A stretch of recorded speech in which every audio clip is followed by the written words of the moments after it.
conclusion, La DRDR. parce qu'on a été brutalement interrompu. Encore. Conclusion, bon, je pense qu'Amazing Spider-Man, c'est ni bon ni mauvais. Je pense pas qu'il faille critiquer outre mesure cette saga. C'est pas la peine de dire les versions de Raimi étaient mieux. Il y a quand même des erreurs dans les versions de Raimi. Hein, on reparlera une autre fois d'un certain Spider-Man 3. Je pense qu'il y a des choses à dire. Après, Amazing Spider-Man, je pense qu'il y a un problème au niveau de la volonté des producteurs de vouloir tout chapeauter, et ce qui fait que le deuxième film est complètement bancal. Le premier, ça tient la route, mais le deuxième est complètement bancal. Le choix d'Hans Zimmer, enfin, ça sent les décisions, voilà, assez arbitraires, et on peut parler de trucs artistiques, c'est vraiment produire pour garder les droits, pour se faire du pognon. Et c'est en plus c'est enchaîné rapidement, parce qu'il y a quoi, il y a 2 ans d'écart entre le 1 et le 2. Il y a très peu de différence. Il y a un phénomène d'usure aussi, je pense aussi. C'est pour ça que le dernier Spider-Man a moins bien marché, et qui fait qu'aujourd'hui la licence est même remise en question, puisqu'aux dernières nouvelles, alors je sais pas si c'est de l'info ou de l'intox, mais le troisième volet est mal parti. Quoique aux dernières nouvelles, il y aurait comme quoi Emma Stone reviendrait pour le rôle de Gwen Stacy pour le troisième volet. Voilà, ça, l'avenir nous le dira. Moi personnellement, j'aime moins cette franchise. Du moins, j'aime bien le premier volet, le deuxième beaucoup moins. Moi bon, voilà, moi je suis un inconditionnel du premier film de Sam Raimi, donc voilà. Hein. Mais bon, comme je dis, je pense que les choses sont pas aussi tranchées que ça, et je pense qu'il faut revoir les films avec un peu de recul. Et bah, d'ailleurs, bon, vous l'avez vu, hein, Andrea a vu des choses que même moi je n'avais pas vues. La thématique du temps dans Amazing Spider-Man 2, qui est finalement assez intéressante.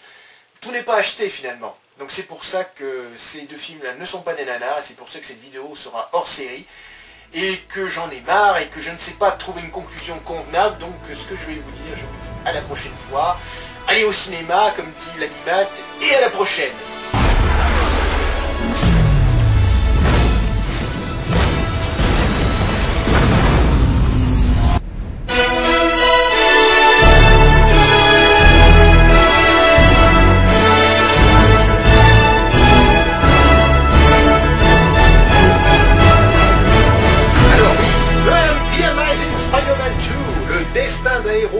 Un titre français, ouais, bon. On aurait pu... Ça y est, elle est morte de rire. Et oui, on est maudit, je vous dis, on est maudit. Ouais, un titre français, ouais. Je sais pas, je me demande si c'était bien utile, mais enfin bon, je comprends le destin d'un héros à le titre, mais bon.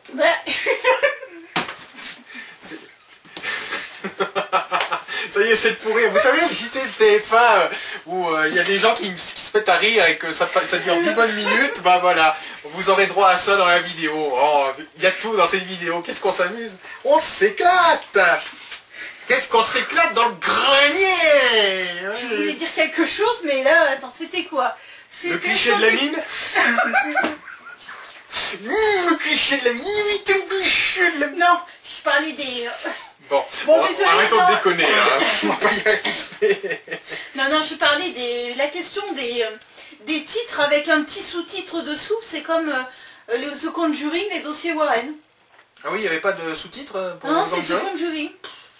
Bon, après, tu me diras, The Warren Files, c'est bien parce que ça nous permet, enfin, bon, la traduction des dossiers Warren, ça nous permet de savoir aussi de qui on parle, de quelle personne on parle. Ouais, je veux dire, c'est juste un sous-titre qui sert pas fondamentalement. Pour mieux vendre le cachet d'après une histoire vraie, c'est ça? Oui. Ça, c'est une genre de film, vous voyez.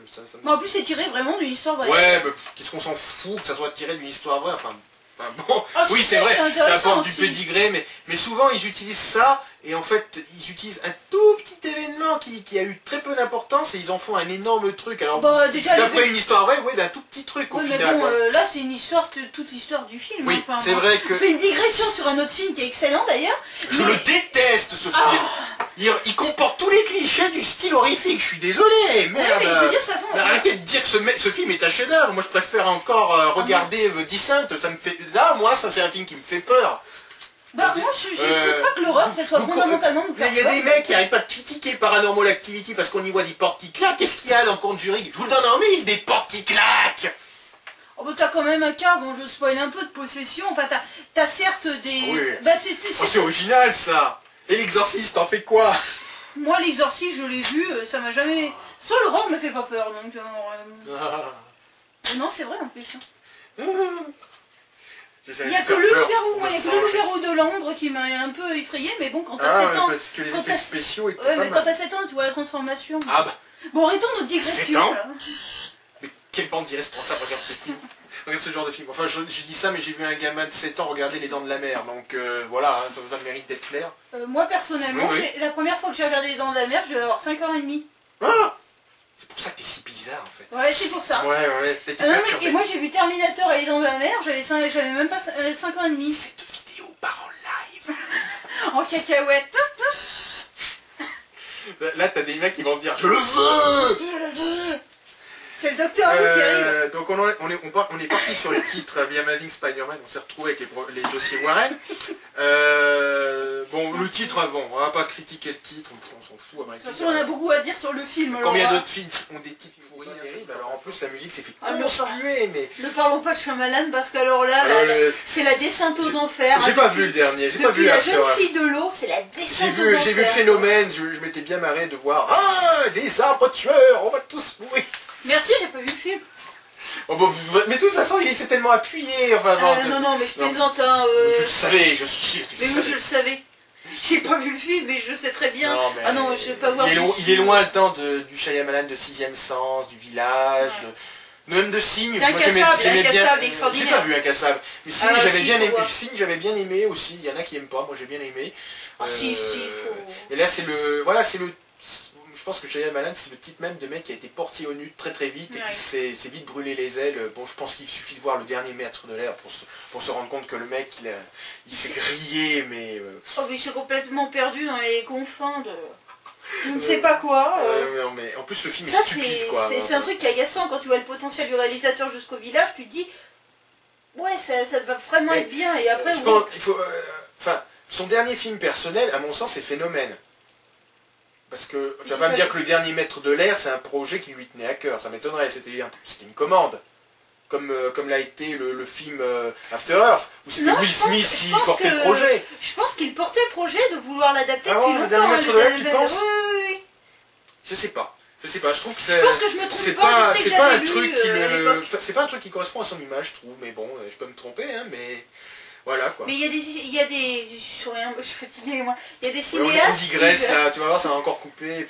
Il y a des historiens qui veulent absolument... Ça sera dans le bonus. Il y a des historiens qui veulent absolument adapter, et nous, moi je rêverais de voir Gunn adapté par Cameron, mais je crois qu'on rêve tous, même Cameron voulait le faire un moment, bah non, il est sur Avatar. Oui, bah ça aussi, Avatar... Donc je veux dire, voilà, c'est pas incompatible avec l'univers de réalisateur. J'aime bien James Cameron, mais Avatar, non. Et une digression supplémentaire. Je hais ce film. Mais non, mais ils le savent déjà que je le hais, j'ai déjà fait non, mais c'est vrai qu'à côté, enfin, je le hais. Disons qu'en tant que film en lui-même, j'adore, j'aime bien. Mais après, qu'ils viennent pas nous dire, James Cameron, qu'il a mis 10 ans pour faire son film, c'est faux. Il a mis 1h15, c'est la durée de Pocahontas. Sur le scénario, tu veux dire. Après, sur la réalisation, c'est quand même compliqué parce qu'il a... Encore, il l'aurait dit, je me suis inspiré de Pocahontas. Bon, on serait foutu, moi, mais le fait qu'il cache ça, qu'il ait l'air de dire que j'ai fait un super scénar, non. Il s'est intéressé à l'histoire de Pocahontas, parce que si tu dis qu'il s'est intéressé à Pocahontas, pour tout le monde, c'est le dessin animé, alors non. Mais c'est le dessin animé qu'il a adapté. Moi, je Ah si. Oui, non, mais, non, je suis désolé, l'espèce de saule pleureur qu'il y a dans Avatar, c'est grand-mère feuillage. Quand j'ai vu l'arbre, je dis... Non mais, là ils se foutent de notre gueule là, je suis désolé. Je ne peux que conseiller à tout le monde, c'est de voir le Nouveau Monde, qui est la véritable histoire de Pocahontas, de Terrence Malick en version longue, je vous conseille vraiment, ou Director's Cut, je sais plus comment ça s'appelle. C'était pas James Horner qui bossait sur la musique? Oui, et alors juste pour dire au remontage de l'édition, alors je sais plus si c'était une version, ça doit être la version longue je crois, enfin c'est une version à limite Director's Cut même. Du montage, en gros toute la BO de James Horner a été virée et en gros James Horner a fait à la Kubrick en utilisant des musiques classiques. Ne vous inquiétez pas, je suis pas le camion là. Je regarde juste si c'est bon.